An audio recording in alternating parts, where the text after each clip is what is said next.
I love snow since I was a kid, so I thought, why not Canada? So I decided that country just because of snow. How did your network help you get the job? I was looking for jobs. I applied to web developer roles. I went for one interview. I was horrible. I wouldn't have hired myself ever. It was that bad. And I remember coming out, I was all in tears. I called my Tom, I was like, no one's gonna hire me ever in this country. I shouldn't have come here. Teaching was never in the plan, but I decided that after one semester, if I survive, if the students survive, I'll do it.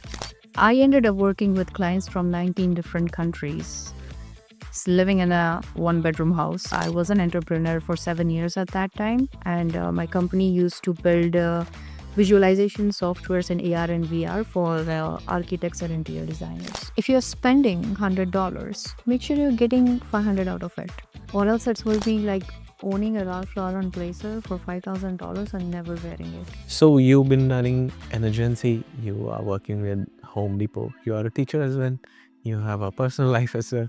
How are you balancing all of these things? Follow a routine and it's boring. But I have found that following a routine has been the most adventurous and challenging stuff for me. I believe in small wins every day. When I was looking at one of the California sunsets, I literally had tears in my eyes because I was so happy. Knowledge doesn't mean getting a LinkedIn certification. It means what you are learning every day. If I have a conversation with you, I learn about the book you just now mentioned and I'm going to read it. See, that's going to give me a very different perspective of my life. I want to simplify the whole concept of challenges as a very normal thing. Because we are making a big deal out of it, that's why we are panicked.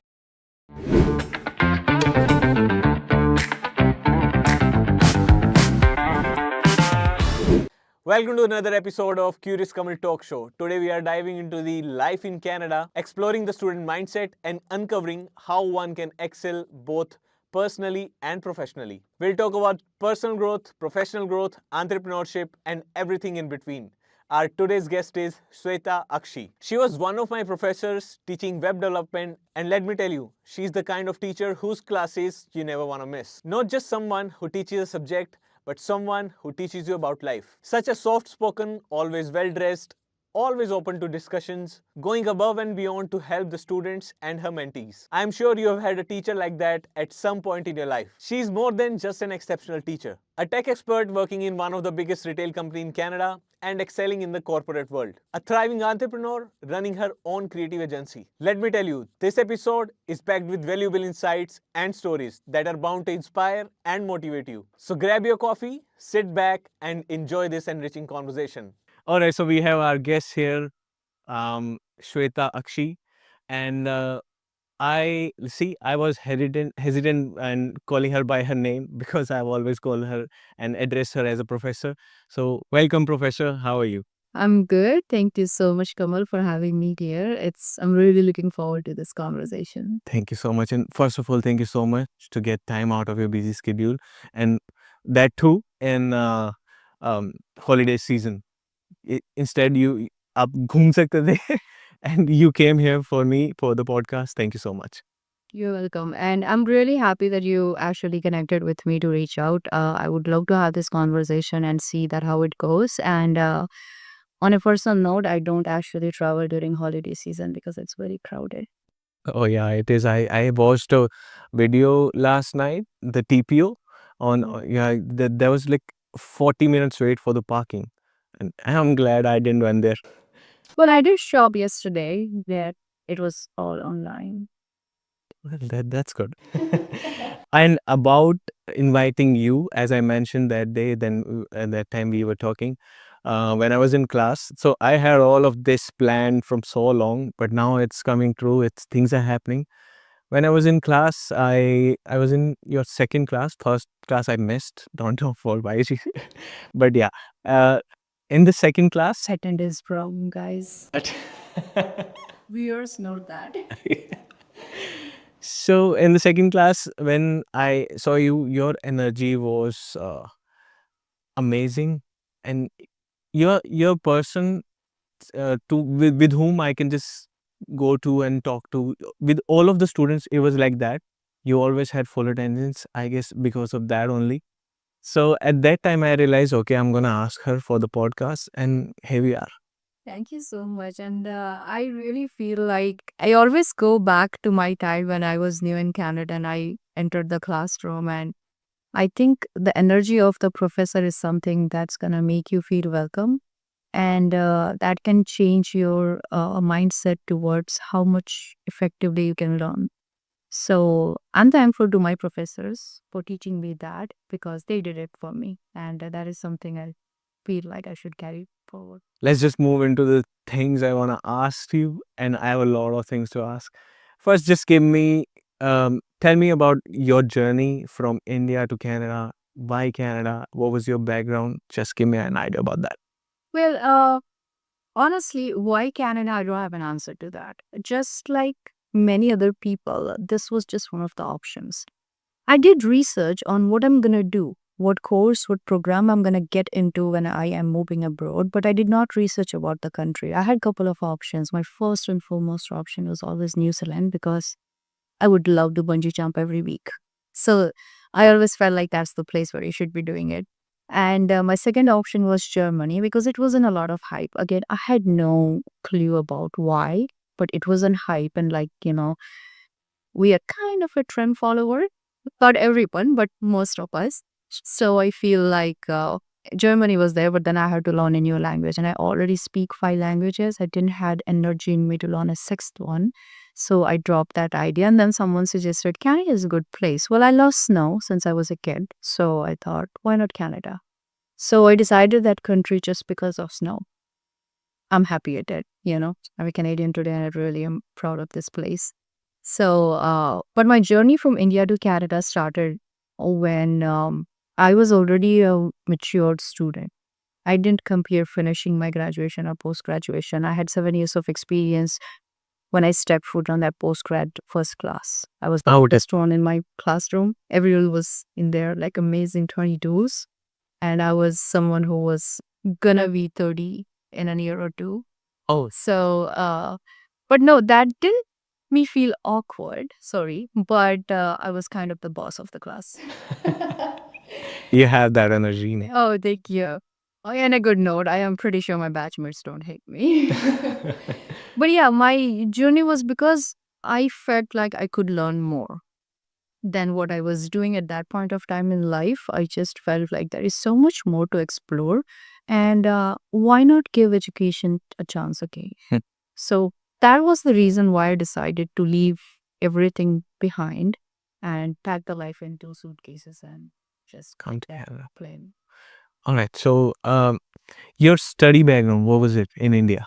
I was a bachelor in computer application student. So no BTech. No VTech? No. Oh, sorry. BTech graduate here, guys. Yeah. I am not someone who could actually finish BTech. So kudos to every engineers. I am a horrible person in physics. Okay. So let's not discuss our 11th, 12th grades. But I did, after 12th science, I actually moved my stream from science to computer applications. All right. And what was the course when you come here to Canada?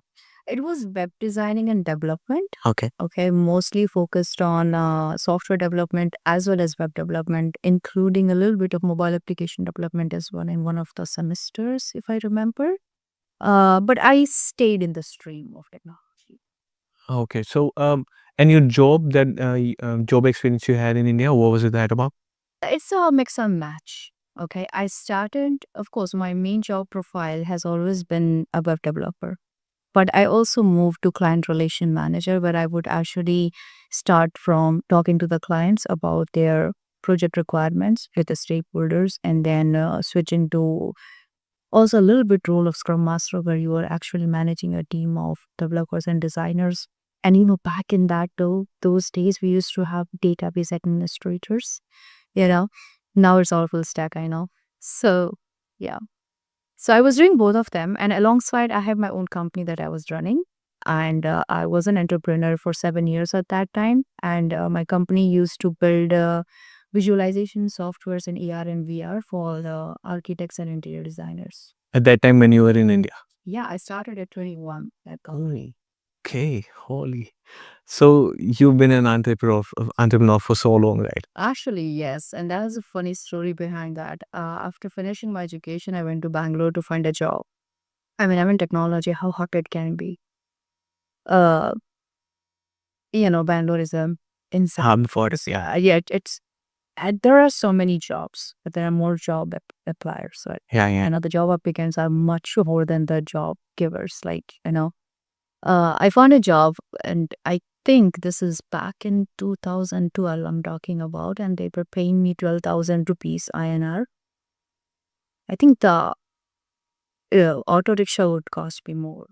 In Bangalore, yeah, Yeah. true. So I knew that I cannot survive, you know. And my father is someone who believes in raising their daughters very independently. So he gave me an option whether you do your master's or you're on your own after this. And I was not willing to study at that time. So I was like, yeah, well, I'm on my own. I knew I had to survive financially on my own. So uh, I gave up the idea of doing a job at that time.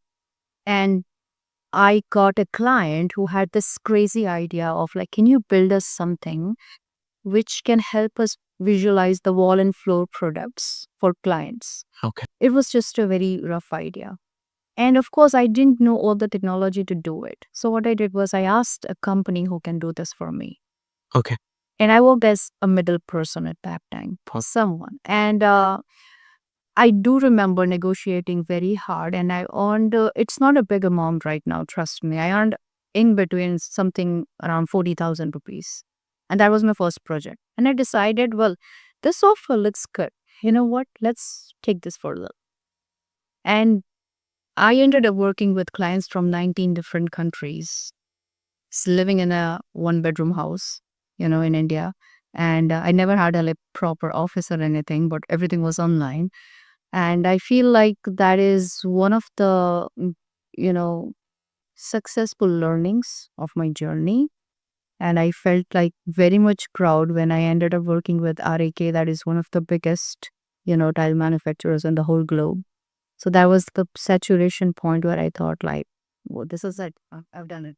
Yeah, Now I want to change things. it's always like that. Until unless you do something, it's a very big mountain type thing for you. Okay, this can't be done. Once you do it and you realize, okay, this can be done in this way, then your dots get connected and you are into the field of whatever it is, be it if you're a web developer, if you're a data analyst, if you're a digital marketing, and you just get into it and things get better, I guess, that way. Yeah, but I think my mindset is a little bit different, For me, it's like hiking.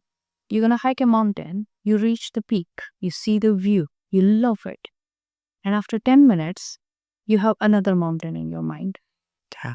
For me, my peak point was nailing that client. Mm. And I did it. And that's when I thought, this was 2016.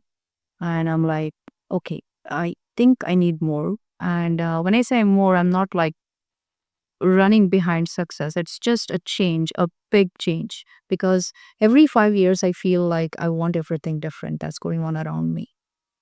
That's how I am. Okay. I don't know. And I'm not sure whether people are going to find it right or wrong. But you love change. That works.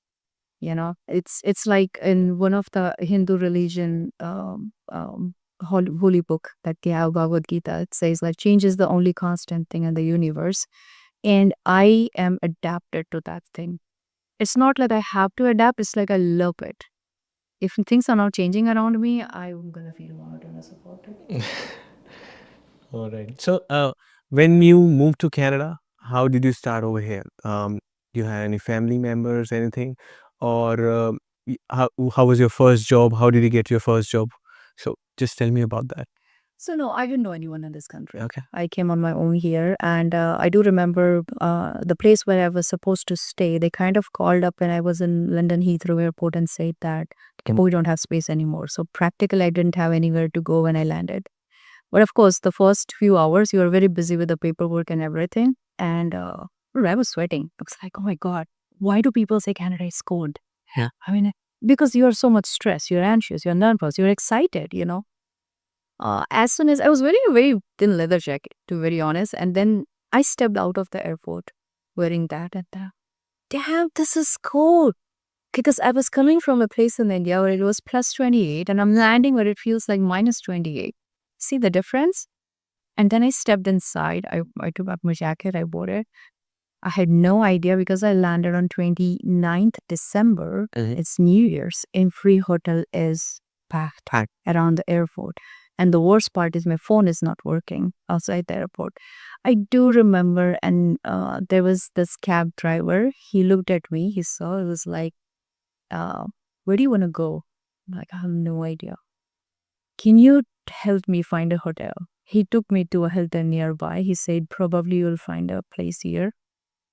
I would really love to mention that girl who was in the reception. She looked at me. Do 2 days journey. First time you're leaving the country. I didn't had tea. I was very habituated to having tea in the morning back home. She looked at me. She gave me a cookie and she just said that, take your time. Just sit down. We'll do this later. Oh man, that cookie felt like heaven to me. And even today, I thank her. Like, she welcomed me so warmly that that kind of made 50% of my worry go away. And then I stayed there for 3 days. I found a place and then I came to Kitchener. And I've been in Kitchener since forever after that.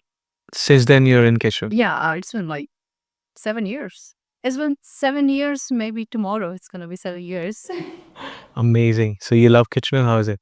It's a quiet place. I mean, it used to be very much quieter when I was here, but I would still prefer this over a very busy, crowded place because I'm not a city girl. More like a, countryside person who loves peace and quiet. Perfect. I went to golf a few days back, and it's amazing. It's a nice place. The way you described Kitchener a few years back, it sounds like that. Wolf looks like that right now, how Kitchener was when I landed. I think after COVID, it became a bit more crowded, but I never saw this traffic, the 5 p.m. traffic we see nowadays in QC. It never existed here, Yeah. to be honest. But anyways, moving to Canada, you mentioned your first experience. How was the college days? Lovely. Oh, I enjoyed it too much. I feel like my 16 months program was full of fun, full of knowledge, and full of networking. And I am giving 33% to each one of them. I had my time. I lived. I made sure, first of all, I always say this to everyone, each one of my students. Attending class is not boring. It's about how you see it. I never missed a single day of that 16 months. Maybe I was sick once or twice and I would have missed it, but never. And not because I have to go to college for attendance, but because I enjoyed learning there. I would enjoy making contact with my peers. I had good professors. And apart from the education that I got, I loved the extracurricular activities. I was always involved in what's going on. And that's how I ended up finding my first part-time job. And you were a Conestoga student, right? Yes. So yeah, that point I realized the thing that you mentioned, that we had a lot of curricular activities in Conestoga. It was third sem when I realized, okay, there are a lot of things that we can be a part of. There are a lot of things like sports, music centers. We have that place where we can meditate. And Yes. in the college, that was really a new thing for me. And the groups that we have, and I guess Conestoga is lacking somewhere where they are not able to inform the students that, okay, these are a lot of the things that we do for you guys, we provide to.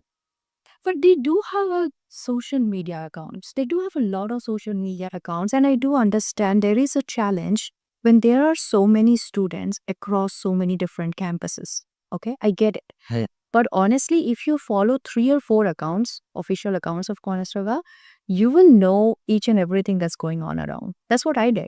That's how I found out about the job. That's how I found out about the volunteering activities. Before even landing my first job, I was actually volunteering for 2 semesters with student engagement, CSI, international department. Every time there's an orientation, I'll be the first one, 6 a.m. in the morning. What do you want me to do? Pick up the chairs? I'm there, you know? And trust me, that's how my most effective network happened. My mentor, Tom, I always say his name in every podcast, but he's going to start charging for that now. Don't get you killing. But I met my mentor through this whole volunteering thing.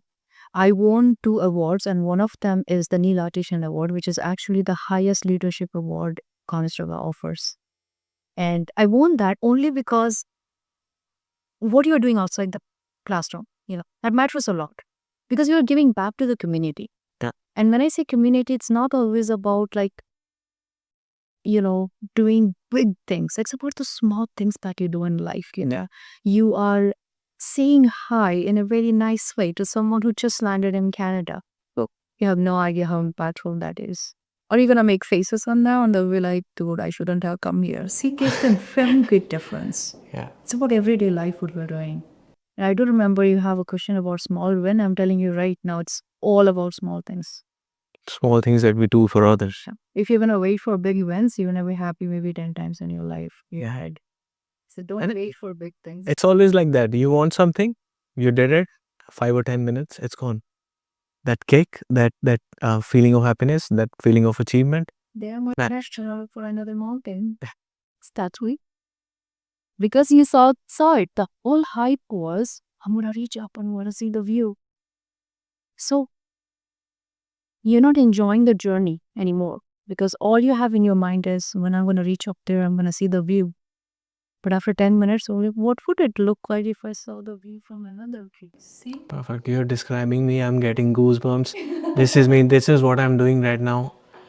Just behind things, just to get a hold of those things. And anyway, let's just not get into my personal things. Yeah, the thing that you mentioned, the networking. When someone talks about networking, एक बहुत ही unclear सी picture दिमाग में बन जाती है कि okay, networking, maybe I have to join Facebook groups, maybe I have to get in touch with people on LinkedIn. How you should do networking? What was your way to do it? One that you mentioned, okay, I gave to the community. That's how I got in touch with other people. For someone nowadays, living expenses are huge, right? So you have to have a job and you have to work full time. Like when I came, I was able to work 40 hours. If someone is here, they're working 20, 30 hours, they have time to network. So how they should do it? My first thing is organically. Please don't fake networking. And when I say organically, it means like let the conversation flow in an effective way rather than trying to push someone into having a conversation with you. And I'm saying this with all due respect that I get a lot of requests on LinkedIn. And I understand that people are looking for a job, they need help with a lot of things going on. But because we have so many people looking for help, I am intended to help those people whose that welcome message sounds effective to me. If you're gonna send me like, hey, what's up on LinkedIn? I'm sorry, brother, but I'm definitely not gonna respond to that. Or if you're gonna send me like, hi, where are you from? Does it concern you? Where am I from? So that is limited. Okay. And of course, nowadays we are hitting so much like networking. And like you said, it's a very big thing. There's someone say if network effectively, but how people are not even gonna respond. If I'm gonna right now send a message to VP of, some good company, no matter how effective my message is, that person is so busy in their life that they might not even read my messages. So now I'm saying I've done my part. They're not responding. So see, networking is not halfway. What am I supposed to do? But getting involved in your relevant field events. For example, you are an analyst, okay? Or you are a web developer.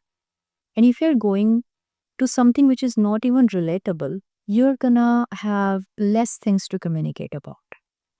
Okay? Again, I'm not targeting here that don't pursue your hobby or anything like that. If you love dancing, then that is another thing. Go to a bachata dance workshop.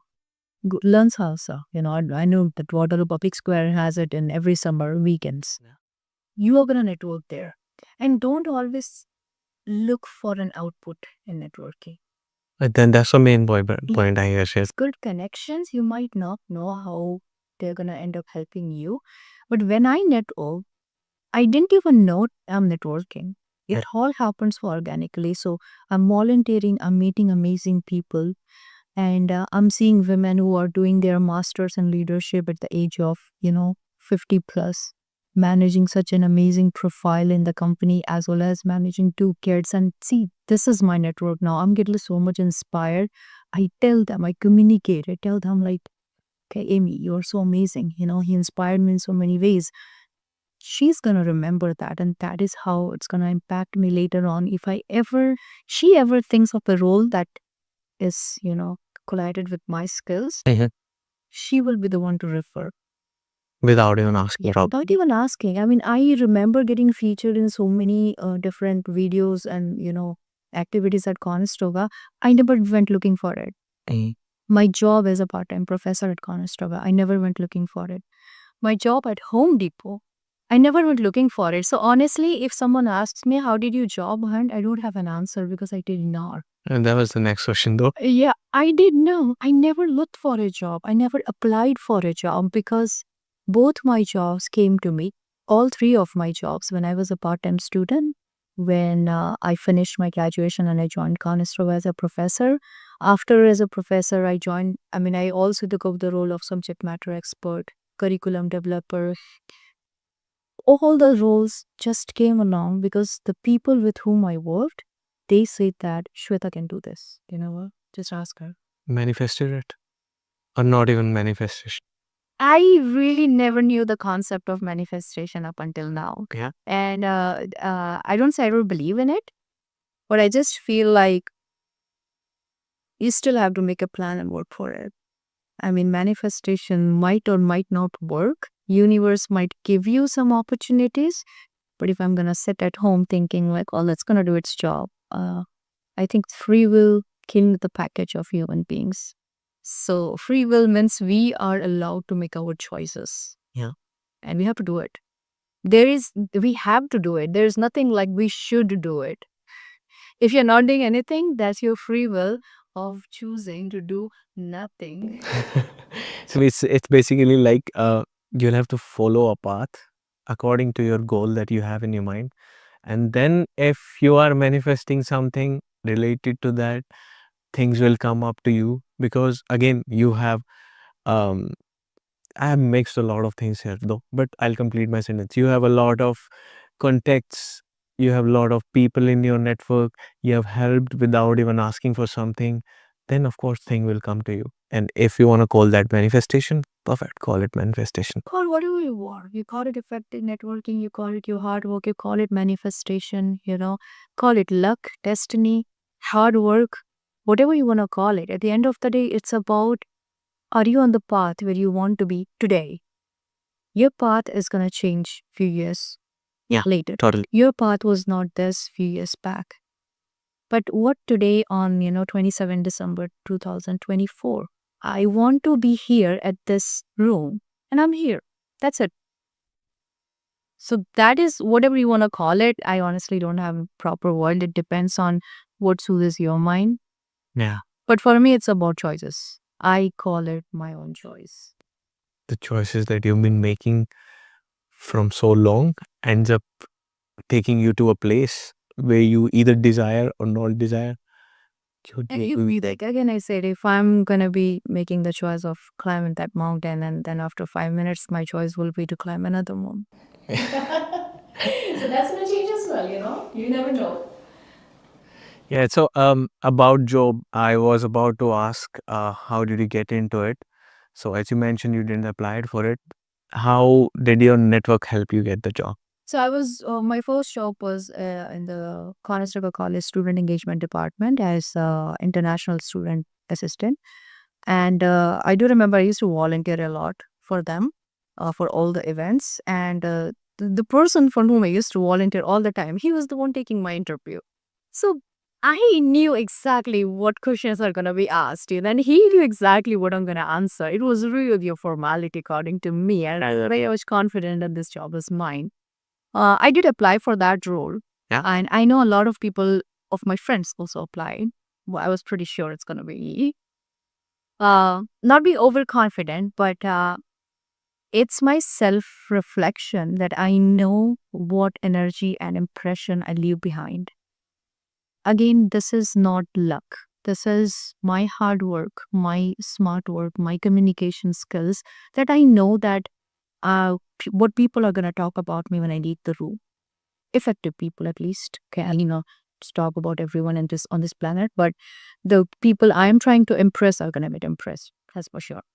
Oh, yeah. That's going to happen. And so I appeared for the interview, and I do remember one funny question when Tom asked me that, what will you do when people are, we used to take people to Niagara Falls all the time. Oh, okay. Yeah, I remember we got an email that day, and it's for the students, right? For the newcomers, yeah. Oh my God, I have been to Niagara Falls more than 100 times. Okay. I've just been there once time. I don't go there anymore. Never. That's it. Once I lost my job, my life, and I'm never that positive way. So I do remember, like, my his last question was, what would you do if students are not coming back on time? Because we are taking 12 buses, say, 1,000 of students, and we want to make sure nothing happens. It's about security as well. And I just told exactly, I rephrased to Tom, who was going to be my boss, what he would say. Because I have done that so many times before. And I knew that he would definitely laugh it out. And that's fine. That's how I landed my first job.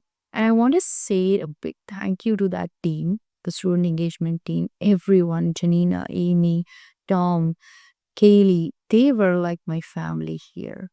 I mean, even today, if I feel like I'm lost, I think I go back to them. I talk to them. I ask them, like, what would you advise me? See, this is the network. Network is not about having a job, it's about finding wonderful mentors who guide you even after years and years you have quit the job.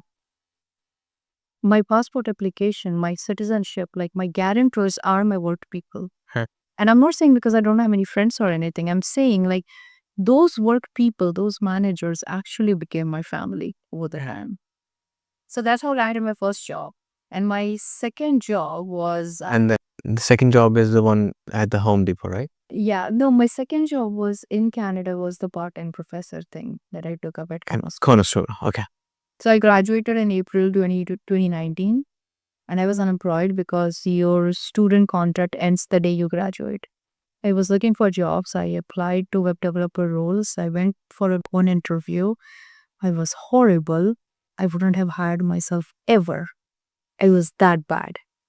I mean, they were asking me something, I was answering something else. I was nervous. It was my first interview in Canada. And I remember coming out, I was all in tears. I called my Tom, I was like, no one's going to hire me ever in this country. I shouldn't have come here. Hey. He just advised me that interview is the only place where people are getting paid to listen you talk good things about yourself. Don't be modest. You have to tell them how good you are. And he said that enjoy the process. Your next interview, just enjoy it. My next interview, luckily, was from college itself. They were like, do you want to teach? Yeah, boy. I never thought about it, but I haven't even talked my nephew. We had. Probably you would listen to me. But I was like, let's give it a shot. I'm unemployed. And from my peers' feedback, I know I can teach. But that was friends, we are talking about, teaching your friend. Like, that's very informal, unauthorized. But still, I was like, let's give this a shot. And I don't know, you was the first class, but I always say this in introduction, that teaching was never in the plan. But I decided that after one semester, if I survive, if the students survive, I do it. I went to the interview, and I do remember that in one of the Thursdays in June, I was actually walking down my graduation aisle, and the next Thursday I took my first class. And how was your first class? Oh, I was nervous. I was definitely nervous. And my class was also very good, very cooperative. They knew that this is my first time teaching. And I remember very outstanding kids from that class. And one of them is actually a professor right now at Conestoga. So I see that my students itself are where I am right now. And I realized that happy feeling what my professors would have felt when I got the job. Yeah. And I know everyone was thrilled to have me on their team. So I got that feeling back when I saw one of my students getting the job. So Well, first class was great. I didn't realize teaching is something I'm going to do for the rest of my life. And that was when you actually are good at something, but you just get that opportunity from people who know you better than yourself. For example, your mentors. My coordinator saw that I have the potential to teach. My chair knew that I have the potential to teach. I did not. They observed me in 4 semesters and they decided that you should give this a shot. Luck never works. And I'm not saying because I'm against this whole destiny or luck thing. I'm just saying that this worked because I put my hard work into 16 months. True. Yeah. So that was my second job. How you started to work in Home Depot?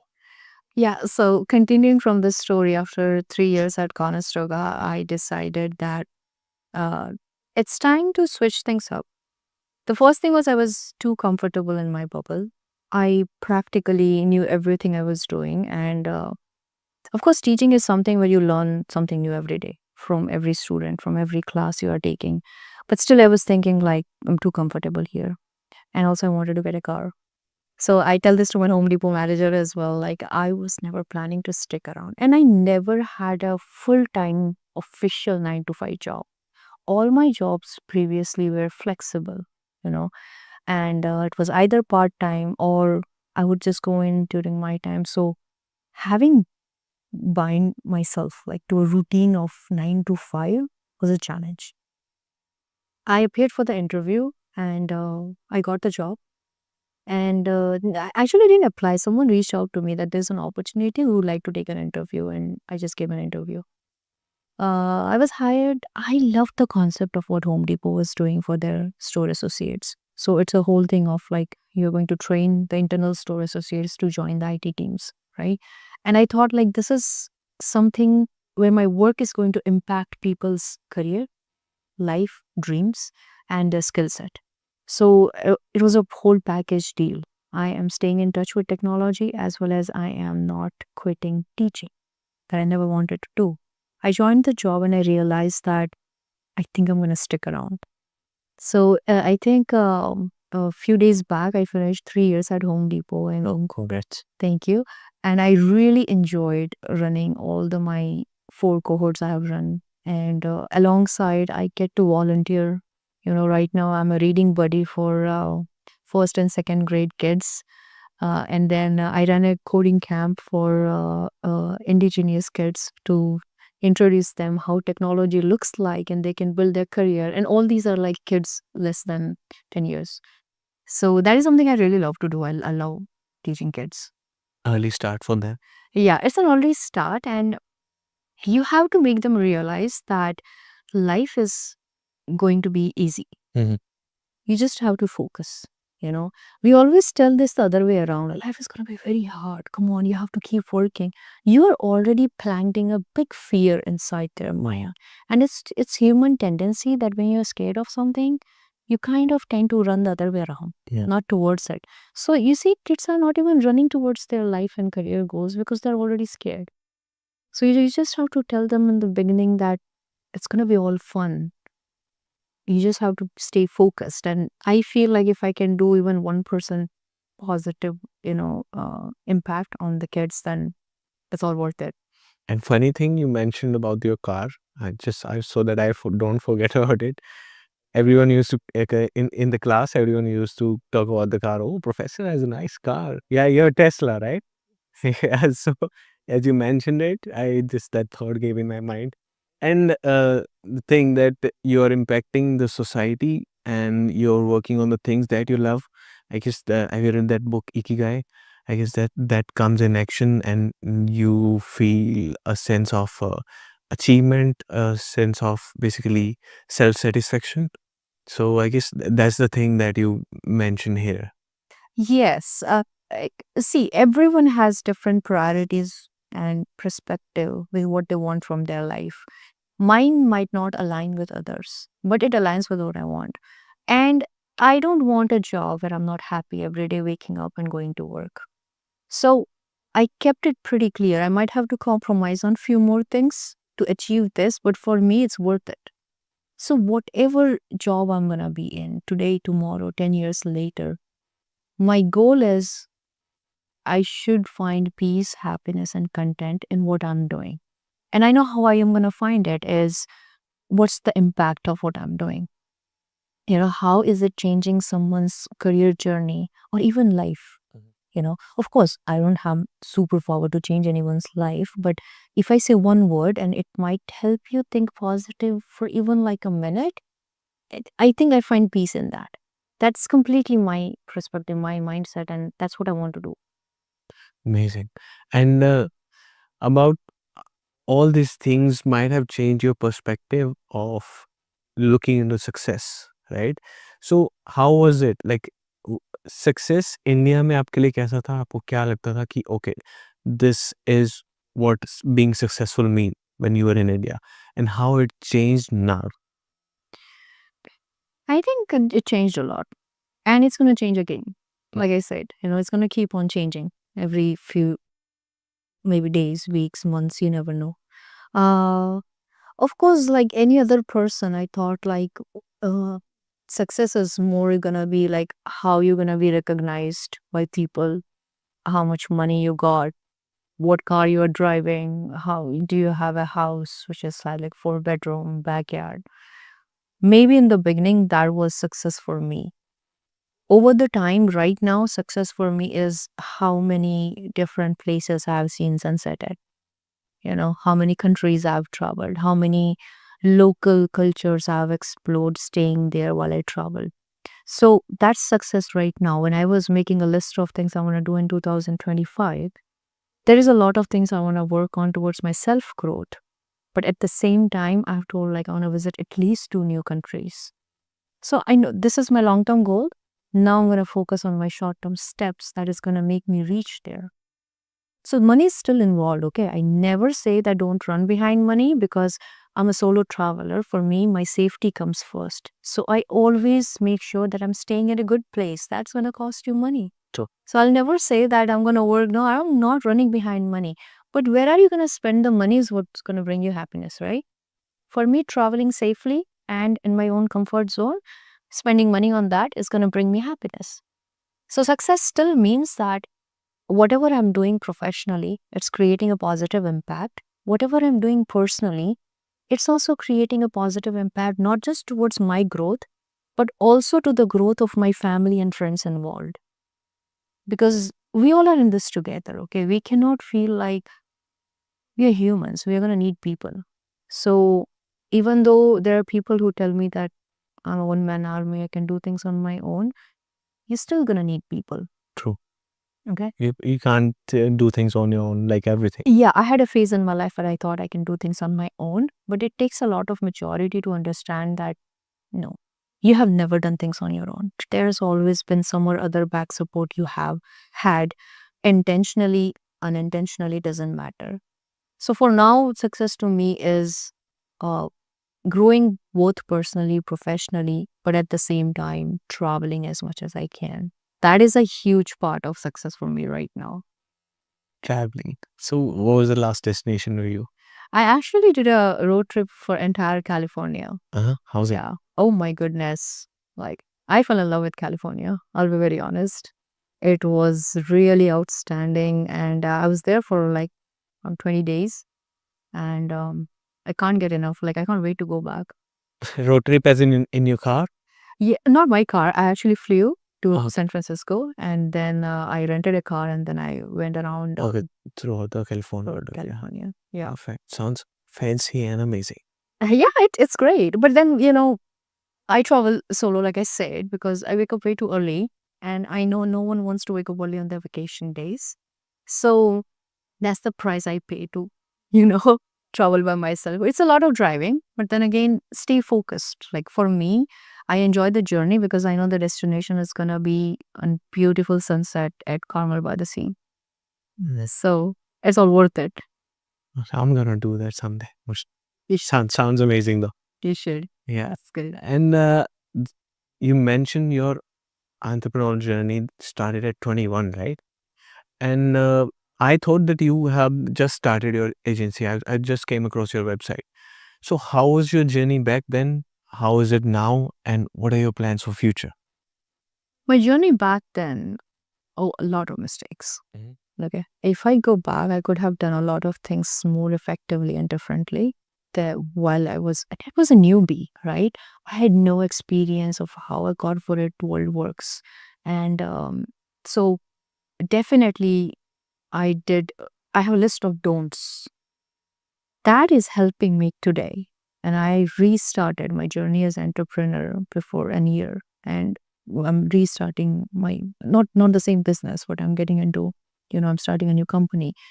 So I feel like even those steps were important when I was 21 to 26, when I had that 5 years of journey as an entrepreneur. Those are helping me now do things more Effectively, I guess. effectively and with better impact. Mhm. Okay. And my whole agenda right now is not to work for $10 million company. My concept is actually to work for people who want to make their side hustle as their full-time income source. And I won't say I'm not working for money. Okay. It's never the concept. You're always going to have money involved. But at the same time, if I'm helping someone who is retired and who wants to make their bakery hobby as their full-time job or business for the rest of their time that they have, I would love to help them out more than working for, those billion-dollar companies, because there are already so many IT companies doing that and they're very good with their jobs. I'm going to compete. I honestly don't want to compete in the market. But someone recently, my business partner actually, he met someone and he heard it from them and he told me this, that uh, if you're spending $100, make sure you're getting 500 out of it in a corporate business world. So if someone is paying me $10,000 doing something, I want to make sure that they're getting 50,000 back out of it.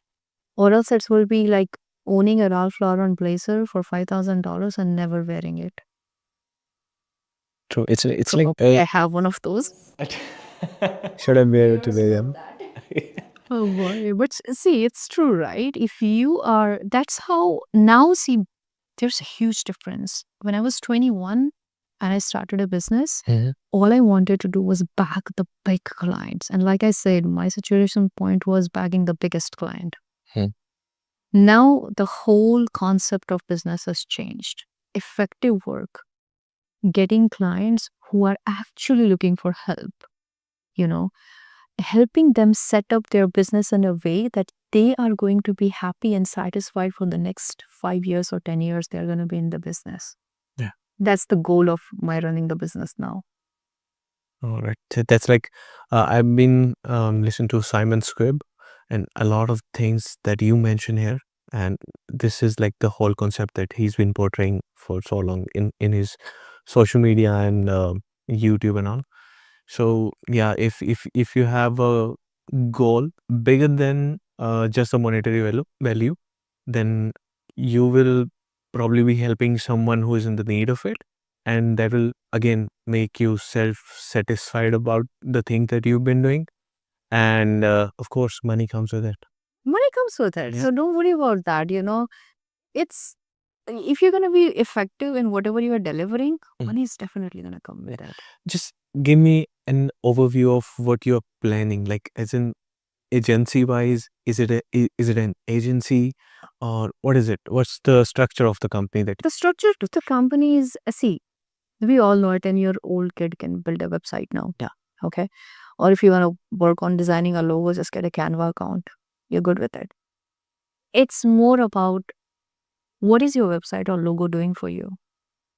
It's not about setting up a website. Like I said, you're going to get that blazer. Are you going to wear it? And when you're wearing it, how much business are you getting out of it? Okay. What's its worth? So it's all about analytics. Yeah. It's about marketing. It's about analytics. It's about seeing what's working out for you and what's not working out for you. Okay. Of course, digital marketing, I mean, you're the expert, right? It comes wholly different thing. And I don't want to get into that because for me, like, it looks super messy. It's a lot of things that there are a lot of digital marketing. What I'm more focused on is the analytics. Whatever you are doing, whatever logo you have, the website you have, the campaign you are running, the digital marketers you are paying, are they doing the right job or they are just doing their job? There's a difference. Yeah. Okay. It shouldn't be a placeholder. It should be more tailored based on each client. You cannot run the same digital marketing ads for a tattoo artist and a baker. Yeah. There's whole two different things. So that's where I want my agency to come in is whatever we are spending your money, is it bringing you business? If not, then what can we do to help out? Okay. We are not going to do everything for you, but we'll definitely tell the people who are working for you that you have to switch. Okay, so with your expertise, you are planning to basically train their team if they have a team. Yes. If not, you can just provide them a If team. not, then we can do that Yeah. for them. You know, we do have a team of amazing graphic designers, UI, UX designers, web developers, analysts, that's all good. But we don't want people like, oh, come to us, we'll do everything for you. If you have people, it's okay. Come to us only if you feel like whatever you're paying to them is actually not creating any positive impact on your business. That's where we will help. And that's where I feel like everyone needs help with. Yeah, it's all about analyzing what you've been doing, right? So let me just give an example of the client that I've been working. So started with they wanted to run a few ads, right? Okay, so we started with image ads. So the client didn't want to come right in front of the camera talk about the product. Then I insisted, okay, Nick, people like the personal touch of portraying things. If you tell someone, okay, this is what I do, this is what we can do for you, that creates an impact. So moving from images ads to the video ads, talking about the product, of course, a lot of things go behind that: script writing, editing, portraying it in a way that it doesn't sound salesy, but it does its work, right? It just gives a jump of from being retention of probably not even 5% to a jump of 45% to it. See? So this data, so a lot of digital marketers know how to do things, but being someone who is able to analyze it, that's the hard part, I guess. Exactly. So like you said, the quantitative data you just now mentioned, the jump, that's solid numbers there. Yeah. Okay. What caused those numbers? Yeah. Whether it's going from 4 to 40 or 4 to minus 40. Yeah. Something Caused that. caused that. Okay. And then okay. And sometimes it's about the client will actually not be ready to come on video. Yeah. Now it's your job to find an alternative which is as effective as this one. You cannot be, nagged about this, that, oh, he said no, what can I do? Well, it's your job. If the client knew what to do, why on the first place they are even paying you? If you say you are an expert, then we want to see that expertise, and that comes out in result, brother. It doesn't come out in your process or, I would say your ideas. Everything is amazing. Yeah. But what's the outcome? When it comes to business, it's always about the About outcome. the outcome. Yeah. So you've been running an agency, you are working with Home Depot, you are a teacher as well, you have a personal life as well. How are you balancing all of these things? I love this question because I have only one solid answer to this, which I have been giving to everyone. Yeah. Routine. People say that 24 hours is a short time. I say you have a lot of hours in 24 hours. Trust me. Create a routine. And I know kids are going to tell me like it's literally such a 90s thing to hear is follow a routine and it's boring. But I have found that following a routine has been the most adventurous and challenging stuff for me. I love it. And when I say routine, I don't say people like to go to a structured app, start creating 6 a.m., wake up 6:15, have a coffee. Mine is like that though. That's like the first step of doing all of these. Yeah, do it. You know what? Do it. But tell yourself that from tomorrow onwards, I'm going to have lunch at 12 p.m. That's it. Start there. 21 days, do it. And then say that I'm going to have lunch at 12 p.m. and dinner at 8 p.m. I Now I'm going to adjust everything that's happening around me based on my lunch and dinner time. Okay. That's where you start. Take baby steps. Again, like one of my very good friends say, start slow and strong. Mhm. You don't have to start with 6 a.m., wake up, 6:15, coffee, 6:30, Yeah. go to workout. I've done that. Trust me. I have like huge magnetic board on my fridge which says that, but it took me a couple of years to actually follow it. Yeah. Because once you wake up at 6 a.m., if it's not your actual routine and it's the initial stage, waking up takes 15-20 minutes, right? Yes. So basically, the thing that you're saying, sorry that I interrupted you, but yeah, it's the infamous snowball effect. That's you mentioned. It is. But then when you start with small things, like you're going to have lunch every day, right? That's very basic. So, how about fixing a time? Right? If you're someone who works out every day, how about fixing a time and always keep buffer? Oh my God, my whole life is surrounded by this. Today, when I have to come here, Yeah. I know that it's 3 p.m., right? But I'm ready by 2:10 because I keep that 50 minutes buffer. Life is unpredictable. So when I'm supposed to reach anywhere where I have to join, have you seen? I'm always early in the classroom. Like, You have seen me yeah. that, right? I never wait till, I think your class was 6 p.m. to 8 p.m. I would always be there by 5:45, even though I lived only 5 minutes away from college. But I have that buffer thing. And No, I don't do that now. I realize that's the thing that I've been lacking for so long. I'm always late from the time that I decided, okay, 3 p.m. I'll be there. Okay, at 3:15 I'm reaching there. So that the buffer thing, heard this somewhere, if you're not 5 minutes early, you're 5 minutes late. yeah. And I follow this very strictly, not just in my professional life, but hardly in my personal life as well. I mean, I think probably my friends complain about that a lot because I'm never okay when someone is making me wait. Not because, okay, if something comes up, unavoidable, I understand. But if it's in your habit that you are not on time, I think it gives a reflection of your characteristic that you don't plan ahead. You don't value time of mine, but more importantly, yours. So How hard is it? You have to be there at 3 p.m. You know that since morning. Just plan your day. So, to answer back your question, routine is something that can help you manage.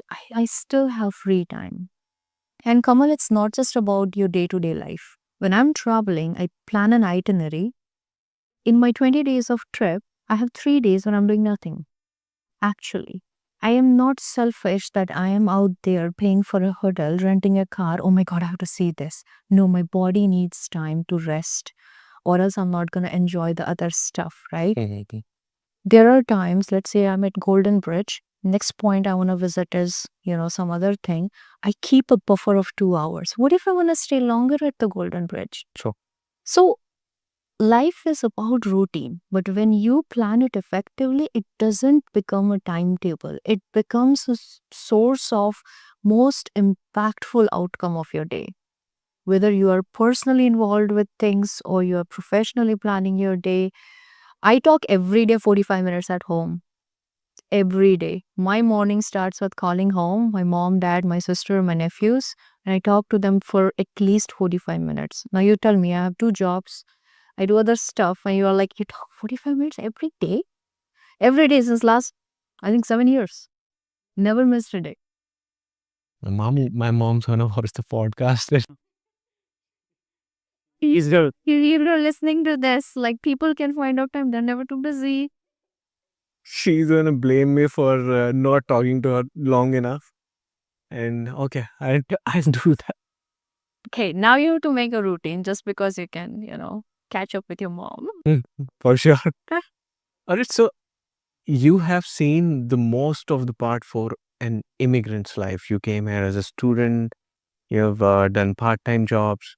Now you're doing a good IT job and working on your own business as well, agency as well. Any setback that throughout the journey that taught you any sort of valuable lesson that you want to share with us? Well, my successes have taught me lessons, and I never say that I had any setbacks in life. There were challenges. I don't see them as setbacks because nothing stopped me, right? So, yeah, there were challenges when you're new in the country. And I want to say this to everyone that every one of us is facing some or other different kind of challenge. The day you stop specializing yourself as a victim, like, oh my God, this happened only to me, you're going to actually start seeing your challenges and problems as very common thing. And when you think something is common, you can find a solution very easily. Okay, a common problem. I'm craving coffee right now. It's not a special problem. So I'm not worried about it. I'm craving coffee right now. I can go to Starbucks or McDonald's and get a coffee. See, I found the solution. If I feel like in this room right now, I'm the only one who's craving a coffee, these guys don't even care to offer me a coffee. I'm not asking for a coffee, first of all. Okay. But I'm just saying that, see, when I am actually trying to feel special because of my challenges, I'm going to start focusing on my surroundings, seeing that, oh, no one else is suffering this. My mindset is actually not allowing me to focus on the solution at all. My mindset is all about comparing my situation with everyone else. So, if you're coming new to a country, or I'm telling you today on screen, if you decided to stay back in your country, do you really think life would have been less challenging? No. You would have just different kind of challenges. So why are we making this such a big deal? It's all about you are in Canada. What's your focus? Finish your education, take effective knowledge outcome because you're paying a huge number of tuition fees there, and then work towards creating your network profile, get a job. See, you know the goal. So what's making things so hard right now? Because right now you're hearing other people saying that it's very challenging. Yeah, it's for everyone. So it's a very common problem. I'm pretty sure the more common the problem is, the more common the solution is. Just look for it. And, you know, there are three perspectives, three stages. That's my perspective again of a problem is finding the problem, finding the solution, and acting on the solution. Actually. That's the main part. Yeah, you have to act on it. You cannot think like, oh, okay, मुझे solution मिल गया. Like, you have to work on it, buddy. Okay. So I think there's no setbacks. Okay, there has been challenges, and I got support from good people. I got advices from good people, guidance from them, and I worked on the skills that is required to get out of that challenge. Mhm. So, and also my success stories have taught me a lot of good things as well. Could have done it better always. Yeah. We all think that. There's always Yeah. room for improvement there. But if I'm going to go back and change anything, no. Then you won't be here, right? So everything's changed with one Everything change in changed. the It's the domino effect. yeah. Yeah, everything is going to change. We won't even realize where we will be if we go back and change one simple thing. So I read this book, The Midnight Library. Have you read it? Not yet. You should. So it's like that. There's this girl who has some death wish. She doesn't want to live, and she consumes something, and she's on the deathbed. And then she gets into a midnight library, and every book in the library is a different life choice that if she made with the Great. with what with that book, what her life looks like. Oh, that's an amazing book. You Who's should the read. author? I don't remember the author now, but the Midnight Library book. I'm definitely going to read. Yeah. Something And good book. yeah, you mentioned the achievements. Any of the achievement that you think, okay, this is one of my biggest achievement after moving to Canada. All of it.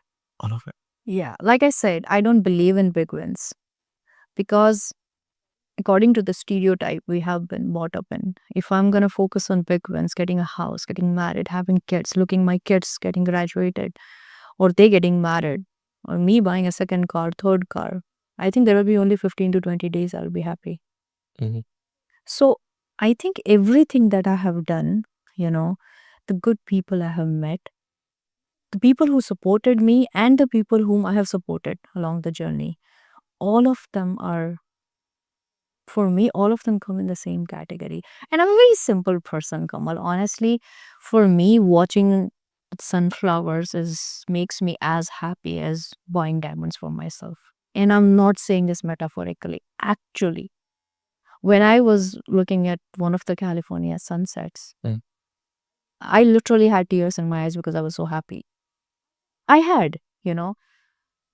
Also, when I bought that blazer, I made it. I need to see that list.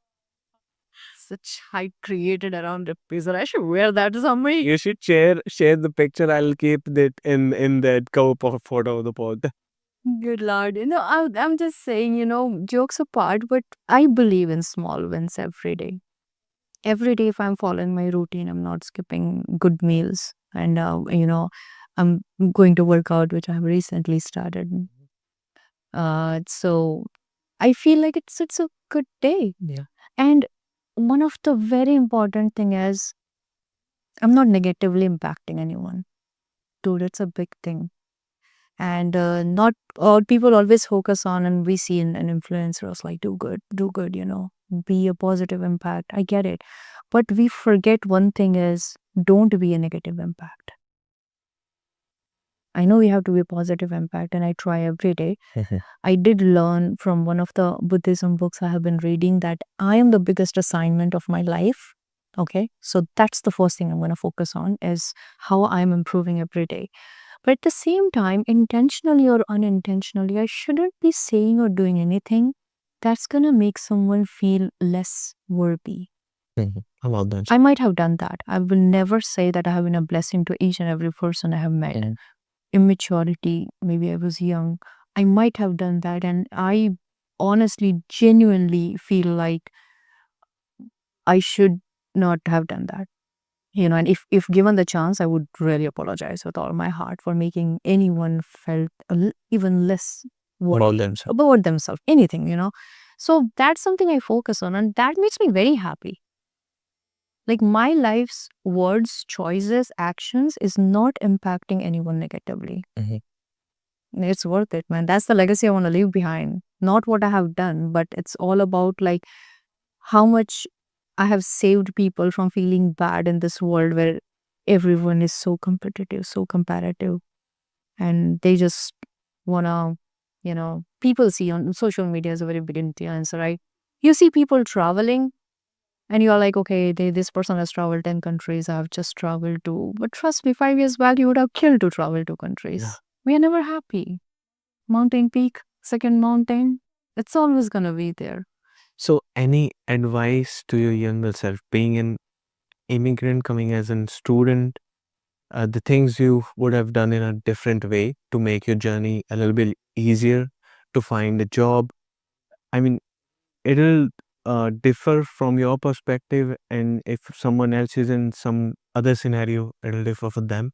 But all in all, things that you could have done better to, I won't say to be at a better place, but to be um to make things easier for yourself. Well, easier, I don't know. I mean, the challenges I have faced, probably I would have faced some other challenges. Okay. But if I could go back and, I wouldn't change anything. What I would add is learning more skills. That I would add that, maybe taking out that hobby, which I ignored for a while. I would actually go back and follow this routine that I'm following a bit earlier so that I would have had time for the hobby thing. Okay. Then travel more places. Again, none of the things I want to go back and do earlier are the things that I can't do anymore. So I never feel like I need a chance to go back. I haven't always done the right thing. Okay. First of all, whoever's listening and they feel like, oh my God, she's so content with her life that everything she has done has fallen to places. No. I mean, not even close. What I thought my life would be when I was 34 is so different than what my life is right now. But acceptance and adaptance like are the two biggest pillar that's gonna shape your identity and how you're looking at things, right? So yeah, my life never turned out the way I wanted. Not even close, man. Like this is living here by myself is something I never planned in life. I was a born introvert who would always need her mom, her elder sister, or her childhood best friend to be around. But I'm okay with it because I adapted to this, and I try to make the best out of it. So whoever's listening, if you think like whatever decision I took, I don't regret it. I don't regret it because I can't change it. Okay. If I haven't done stupid things, I would have done more stupider things. So I just feel like, oh, good, we stayed it there. Okay. What I'm saying here is, if I didn't do certain things back, and I have an opportunity today, and if I don't do it today, then there's some fixing need to be done. True. Okay. So I don't want to go back and change anything. If I could go back actually in time and say something to my younger self when I was growing up as a child, I would actually say that you're strong enough to be on your own. Because sometimes we grow up in an environment where there's a stereotype. One sibling is stronger, another sibling needs people. Okay. And it's not anyone's fault. It's just how we grow up. It's very obvious, black and white, 0 and 1. That's how the world we live in. So that is only one thing I would say to my earlier self is like, every person is independent. Every person is strong. Okay. They just have their own time and pace to find that strength in them. That's the only thing I would say. Other than that, everything is fine, and there's nothing I can't still do. So, looking forward to add those things in life. An amazing perspective that go with the flow, do the best you can, and by the best, it doesn't mean that do something that affects anyone negatively, right? उसको कुछ इस तरीके से करो कि वो किसी और को भी हार्म ना पहुंचाए, and then learn, keep growing, upskill करते रहो. I guess that's the nishkarsh of it. Knowledge is important. And I heard someone talking in TED Talk that knowledge is actually the smartest thing in the world, and it's actually true. And I am scared of one thing in life is stop learning. No, that is, I never want that for myself. Like, you have so much to explore on this planet in your life, so many places. I remember when I go in an Uber and I know that that person comes from Hawaii or some other place. The first thing I do is actually go to Google Maps and ask them what are the local places I can see which are not the postcard places. And I have found really hidden gems during my travel destination by these stuff. See, this is knowledge. Knowledge doesn't mean getting a LinkedIn certification.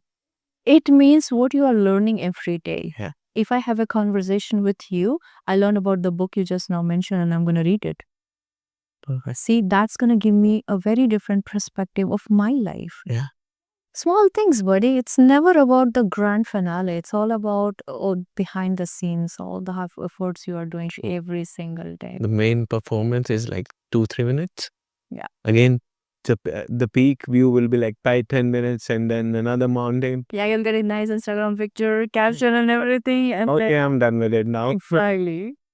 Alright, so you are in the field of web development, right? Since when you were in India.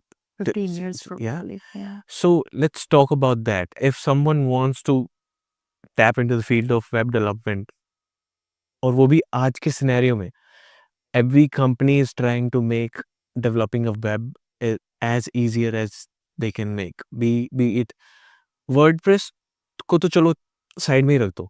WordPress में तो still you need to have some skills.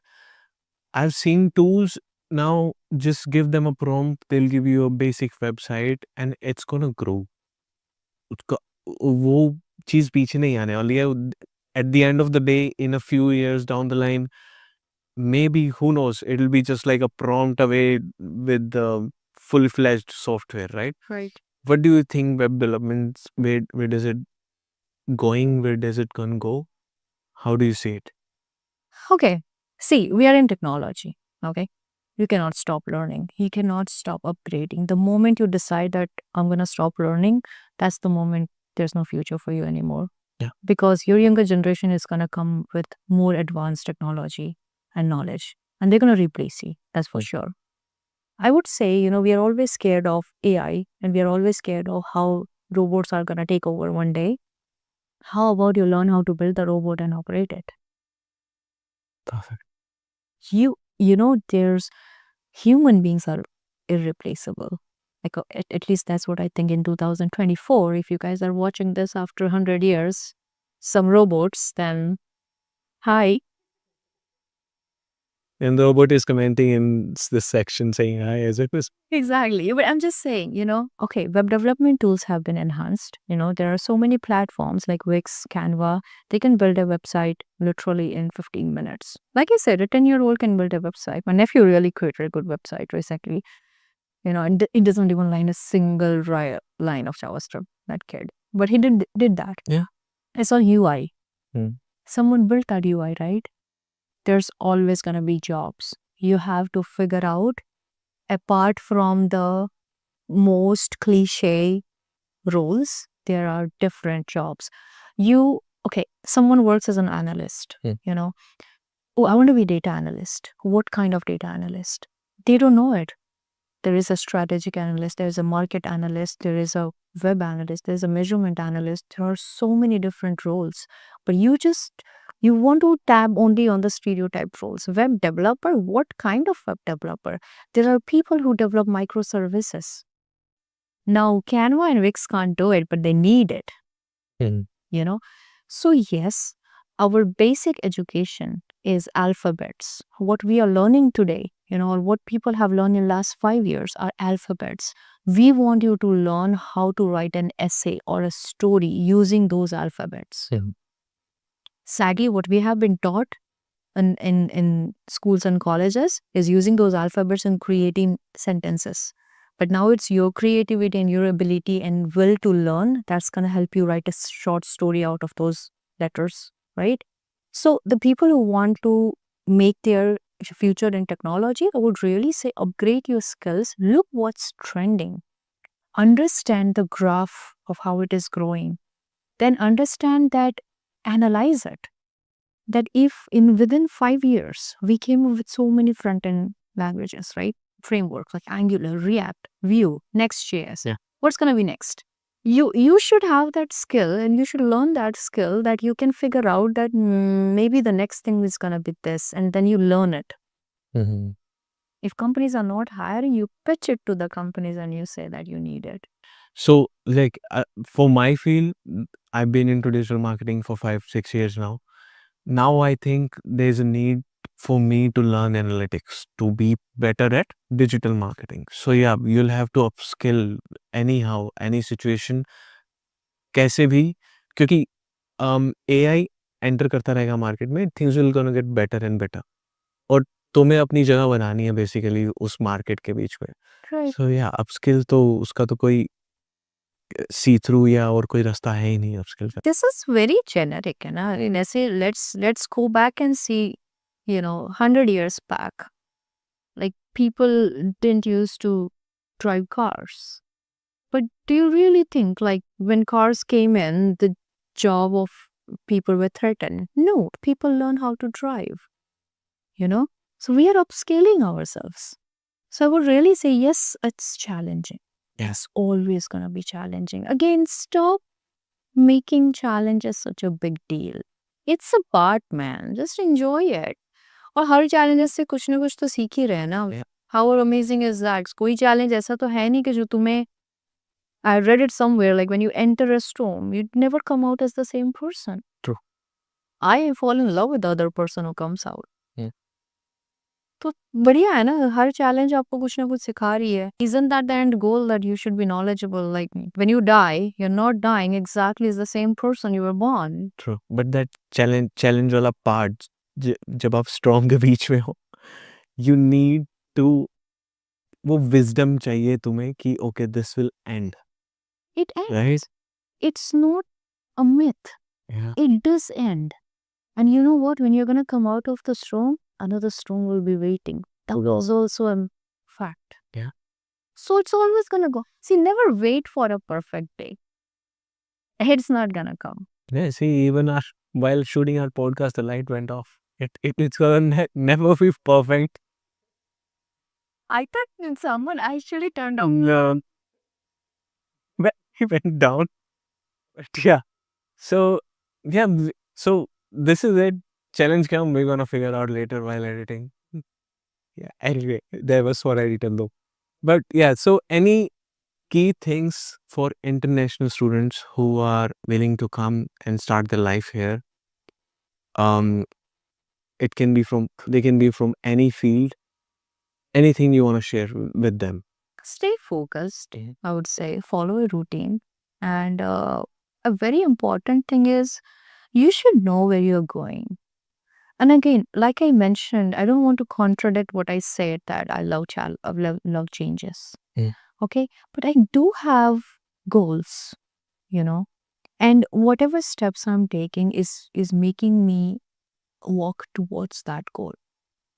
So you should know what you want. Don't just run around the market vague. Like, if you are not clear, no one can help you. I career coach. Like, that's also one of the things I do on weekends. And I meet a lot of people who say, we don't know what you want to do, but I can't help you.